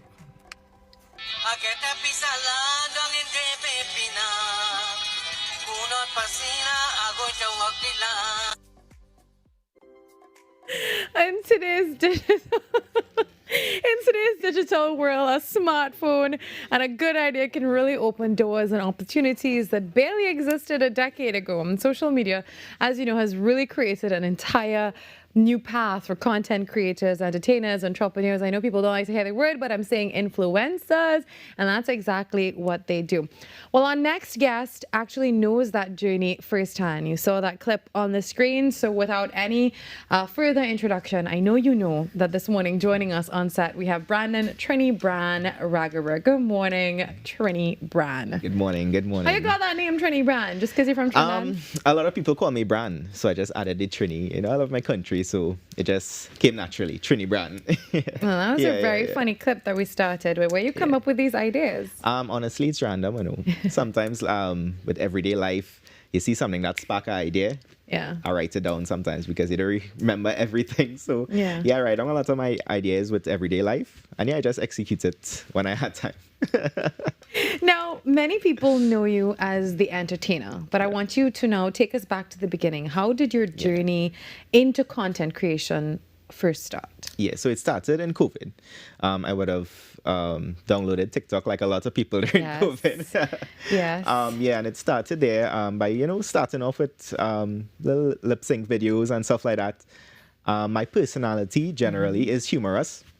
So I started off, using my personality and doing videos that what I believe is comedy and what I think people would find funny, and people really liked it, and I just kept consistent, and here we are today. Well, and you've been doing really well with that, but also you made a really big decision to leave a secure career, and I'm going to let you say what that career was, and now you're pursuing content creation full-time. That is a huge leap of faith, Brandon.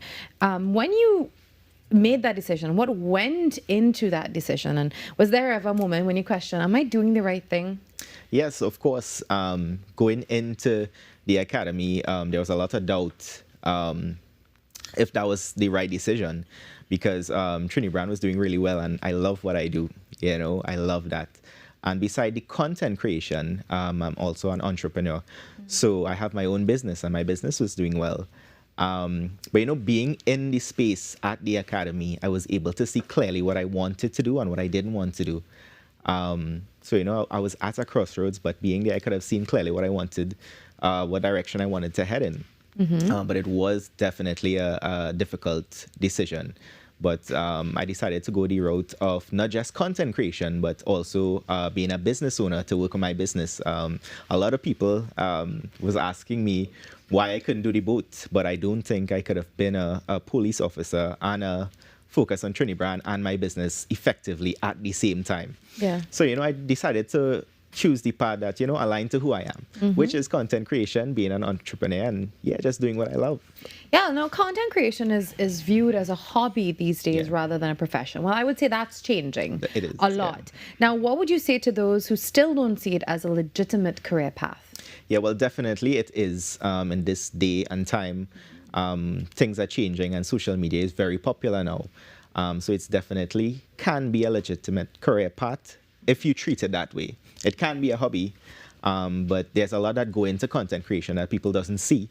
You're a videographer, you're an editor, you're all these things that go into it. And content creation is not just about being a personality and being an influencer and being on camera, but you can also be a content creator behind a camera for businesses. So it's definitely a career path once you treat it that way. Yeah, and just learning how to translate views into actual dollars because, views don't pay the bills. Well, social media can bring popularity, Brand, but it also comes with influence. How conscious are you of the impact that your content can have, particularly on your younger viewers?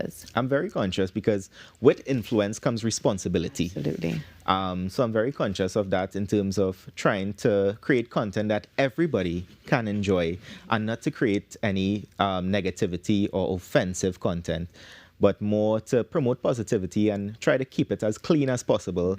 And just to make everybody happy and just to be able to view the content and enjoy it.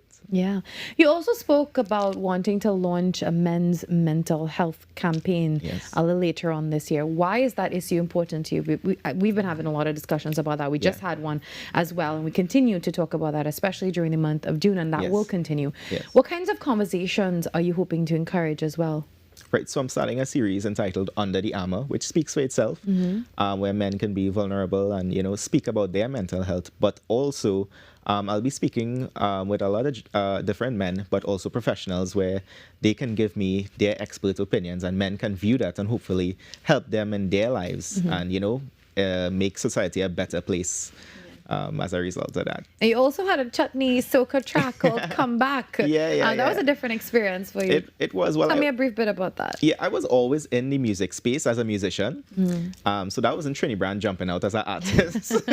That was me just expressing myself. You're a musician? Yeah. Okay, what do you play? I can play bass, I can play drums, but my main thing is keyboard. Okay. I do keys. I played all genres, so I was in that space. That was me expressing myself musically. I don't play music anymore because I don't have the time. So that was more of a hobby, and rather just exploring that passion for music and putting that out there. Okay. Well, before we go, do you believe that content creators have responsibility to use their platforms for more than just entertainment, particularly when it comes to addressing social issues in communities? What are your views on that? Oh yes, definitely. It's the people that have us where we are. It's because of their support. So I believe that we do have a responsibility for that, to use our platforms to bring awareness, to deal with different issues affecting different communities. It's not just about, doing everything, but doing something, to give back, because it's the people that support us. So what's next for you, Brandon? I mean, in terms of music and content creation? I definitely have hopes to do more songs in different genres as well, because it is my passion. I love music. What's your favorite genre? I think soca. I'm a soca. Yeah. I love soca. But you've had such good success with your soca tracks. Yeah, well, it's all a blend. Trinidad is multicultural, so it's a blend of everything. And what can we look forward to maybe in the next video? Will we be in your next video? Yes, if you want to. I don't know if I'm funny enough. Definitely. From Trinidad, you'll definitely be seeing consistent content, not just comedic, but more impactful stuff. Yeah. I will be continuing my interviews and my culture-based videos, showcasing different things in Trinidad and different communities. And you will be seeing some good content coming from Trinidad, Well, thank you, Brandon. Your story is really a reminder that, success often requires that courage and that persistence and a willingness to take a chance. And sometimes your greatest success it lies on the other side of just a very big jump. Well, thank you and all the best Thank you for having throughout your career. We're very, very proud of you, and thank you for joining us today. All right, we take a break. We come back. We get ready to wrap up the show. We have some very special young people on site getting ready to join us.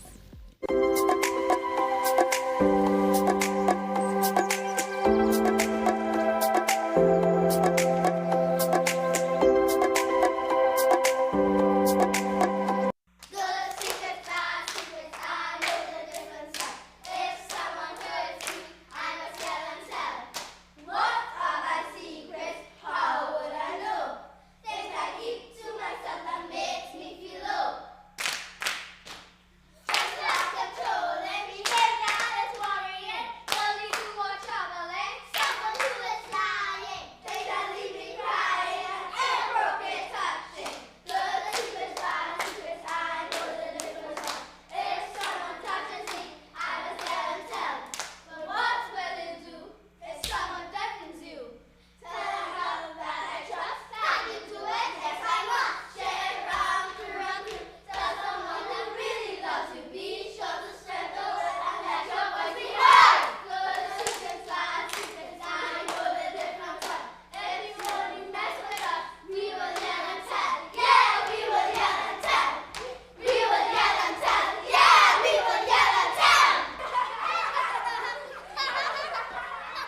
Child abuse is one secret you should never keep.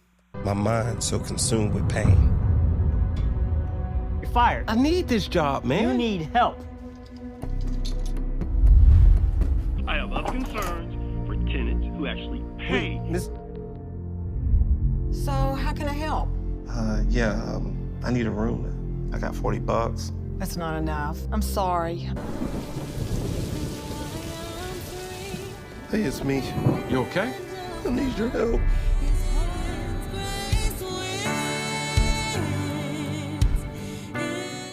Hey, up for this exciting challenge and confident about your business? If you are, the 10-20 feature is just what you do. It's where you give your customers 10 reasons in 20 seconds why they should shop by you. This fun-filled feature will be captured, packaged, and aired on television and promoted on social media simultaneously. Small, medium, and large businesses call or WhatsApp 764-3378 or 313-4215. Let's feature your business. 1020 with Junior K. It's affordable, effective, and fun.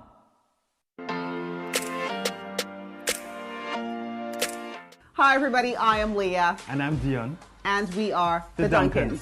Listen, we're here to tell you about a project the Lord has given to us called the Marriage Confessional. It is geared toward married couples, those that are on the road to marriage, and those that want to get married one day. So join us on TTT and on Facebook and YouTube at TTT Live Online. The Marriage Confessional, only on TTT.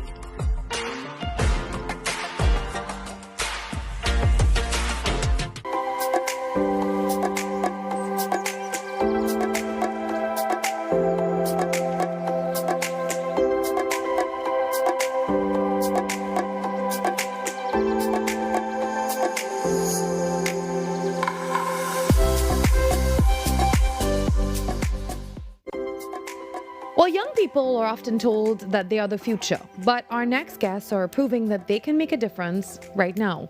Through creativity, teamwork, and a commitment to solving real-world challenges, students from the St. James Secondary School have emerged as the winners of the 2026 RBC Young Leaders program. Now, their project, WORM, the Waste Optimization Resilience Movement, very interesting name, by the way, impressed the judges with an innovative approach, and that was tackling waste management while promoting environmental sustainability within their school community. Now, they're here with us this morning, and joining us also the RBC Managing Director, Mr. Mark Jardin, and members of the winning team from the St. James Secondary School. We have Emmanuel Stevens, Kiara Barrington, and Keno Pompey. Good morning, all. Good morning. Well, congratulations. Thank you. WORM. What's WORM? Waste Optimization Resilience Movement. Well, I know that much, but what exactly, how did you come up with that idea? So how we came up with that idea was that our teacher came to us and he was telling us about this project. And after he told us about this project, we thought it was a silly idea at first. But after when we went home and did some research, we figured out that worms could actually break down plastics. That's very interesting. Now, Mark, the Caribbean is facing real climate change challenges. What role do you believe that young people can have to make an impact on that? Just really changing our view on what we do, how we behave, how we interact, how we consume, and just from an educational point of view, right? Changing the mindset of what we consume really is an important thing. How we recycle, how we operate. That is why we focus on young people to make the change for the future. Because, you know, as we get older, we're setting our ways, and change through education is what we try to achieve through Young Leaders. And now $175,000 is a significant investment. How does RBC measure that kind of return on that kind of community investment? So it's $175,000 for Trinidad, but also other countries as well, Cayman, Bahamas, Barbados. We don't measure that return financially. It's you measure it through impact and change, right? Also through the education and changing of how we see our communities interact and how they, I guess, establish new projects like Project WORM and the impact that it has in these communities. Well, students, now that you've won the funding, what's next? What's in the next phase for bringing your project actually to life?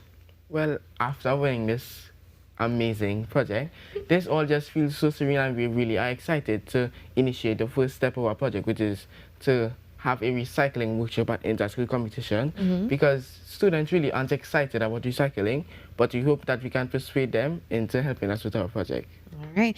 Now, Mark, as a managing director and a former young leader yourself, and that's a great legacy. You know, I was also a young leader, and I feel very old now that you're telling me this has been around for 40 plus years. Wow, Mark, Right. thank you for that. What advice can you give to the current winners as they undertake this project with these projects? And what advice can you give to young people this morning, you know, who may be thinking that they can't make a difference?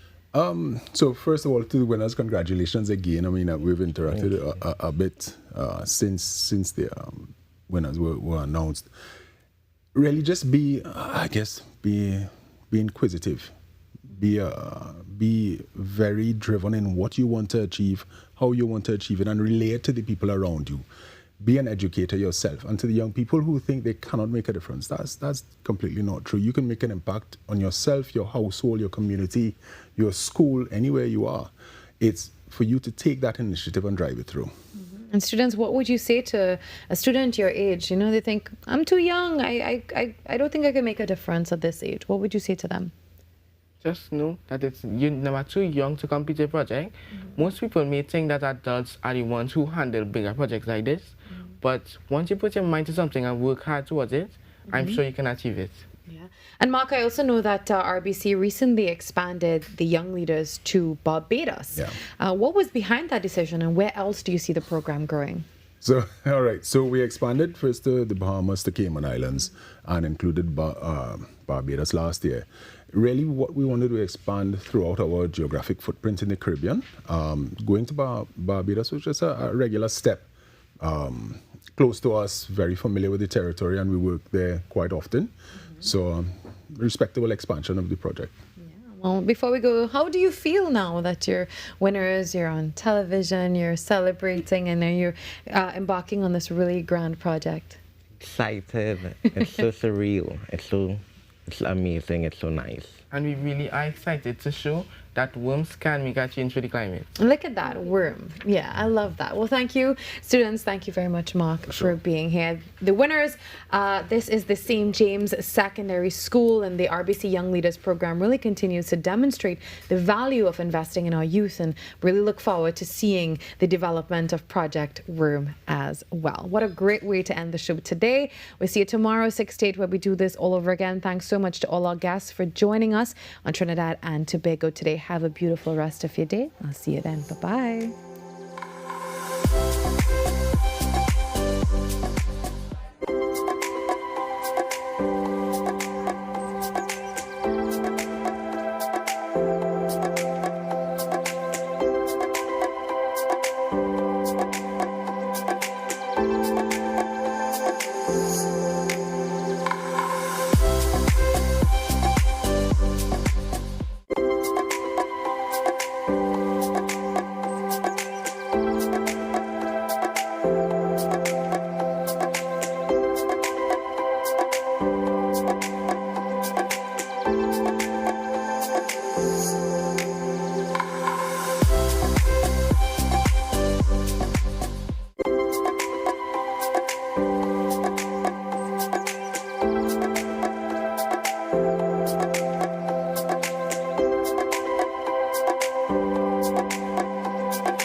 My mind's so consumed with pain. You're fired. I need this job, man. You need help. I have other concerns for tenants who actually pay. Miss, So how can I help? I need a room. I got $40. That's not enough. I'm sorry. Hey, it's me. You okay? I need your help.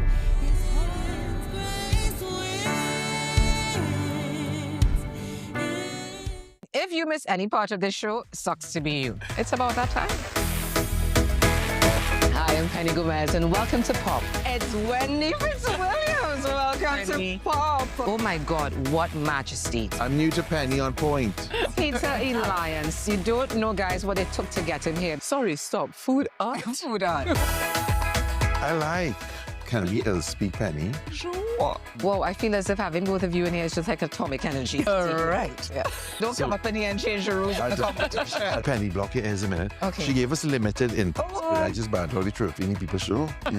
Big belly man do I war. You are both crazy. That's what this is determined. I feel as if we need like 2 episodes of Pop to get through with these two. Family were calling, so what to show them what I was doing. The right temperature. If I had papers, I'll just throw it all up and just let the show go to the dogs. I am just putting out a disclaimer there for whatever happens. I'm not responsible. Penny exits.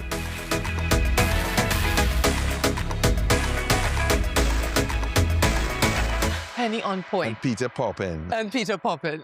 Eyelashes. Yeah. There. All right. When it matters, we're there, reporting the news as it happens, because your world can't wait. TTT News, nightly at 7. TTT News, committed, accurate, relevant.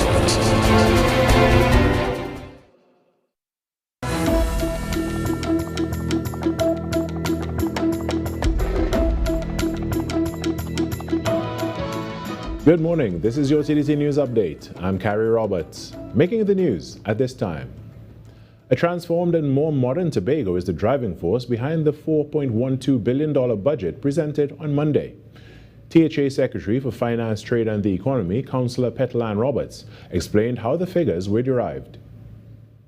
So what we have done, we have identified the policy areas that we think that will have the impact for fiscal 2027 coming out of 2026. So we have aligned some of those projects. Progressive outcomes from the presentation, she says, is a different take on the basis of determining what underpins Tobago's needs. She believes the next budget should be structured on a percentage basis rather than being determined by population size. Looking at the population size as opposed to the national population size. So we don't want to look at percentage so much. But let us look at the investment of 4.12%, particularly on the development side. We have a development budget now of $1.09 billion, and that spans all our sectors. Secretary Roberts affirmed that self-determination has not been forgotten and remains a top priority, supported by 2 committees already established to align this important area. In other news, a business sensitization session hosted by Trinidad and Tobago's Fair Trading Commission highlighted competition as a critical driver for economic growth. Its first major stakeholder engagement session at their office in Nicholas Towers since the appointment of the new board brought together representatives from the business community. Speaking at the event, Acting Permanent Secretary in the Ministry of Trade, Investment and Tourism, Abigail Bino, said competition levels the playing ground.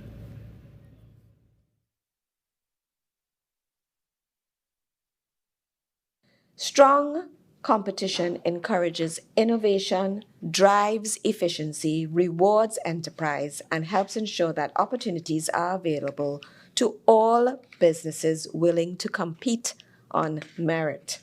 This is particularly important for micro, small, and medium enterprises. MSMEs are a vital pillar to our economy, creating employment, generating innovation, and contributing significantly to national development. Ms. Bino noted that maintaining a competitive business environment requires the participation of all stakeholders. She emphasized that responsibility extends beyond regulators to businesses, consumers, and government alike. Competition policy is not solely the responsibility of the Commission. Businesses, you here in the rooms, and the respective business associations have a role to play. Professional advisors have a role to play, consumers have a role to play, and government has a role to play. This is why stakeholder engagement is so important. Held under the theme, Embracing Competition, Building Stronger and More Resilient Markets, the session focused on promoting transparent and competitive markets, encouraging investment, protecting consumers, and supporting national economic development. In sport now, West Indies women's off-spinner Ashmini Munasar is relishing her T20 World Cup breakthrough after claiming her first tournament wicket against Sri Lanka. With the Maroon Warriors set to face host England at Lord's on Wednesday, Munasar will be eager to continue making her contribution. Yeah, it was a really special feeling and a special moment. As soon as it hit her, I know that was out. And they reviewed it, and it was just myself and the entire team waiting for confirmation to know that it was my first. It was a really enjoyable moment sharing that special wicket with all of my team members. Obviously, the conditions might be a bit different, so just us as a team adapting to the conditions, having our combinations right, and just going out there and executing at our best. And that was your TTT News Update. I'm Carrie Roberts. On behalf of the entire team, have a great day.